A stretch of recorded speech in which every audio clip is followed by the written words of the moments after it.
কোরবানির পশুর গোশত কয় ভাগ করতে হবে? কোরবানির পশুর গোশত আপনাকে অবশ্যই 3 ভাগ করতে হবে। 1 ভাগ নিজে খাবেন, আর 1 ভাগ আত্মীয় স্বজনদেরকে দিবেন, আর 1 ভাগ গরিব মিসকিন এতিম অসহায় মানুষদের কাছে পৌঁছায় দিবেন। তারা আপনাদের কাছে আসবে, তারপর আপনি দিবেন না।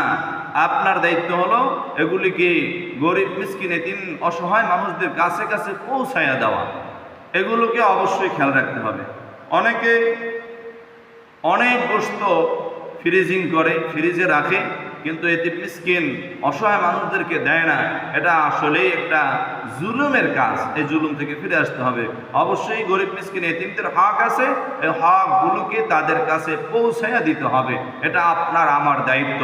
এই দায়িত্ববোধ থেকে সকলেই এই কোরবানির পশুর গোশতকে 3 ভাগের 1 ভাগ নিজে রাখবো, আর 1 ভাগ আত্মীয় স্বজনদেরকে দিব, আর 1 ভাগ এতিম মিসকিন অসহায় মানুষদের কাছে পৌঁছায়া দিব।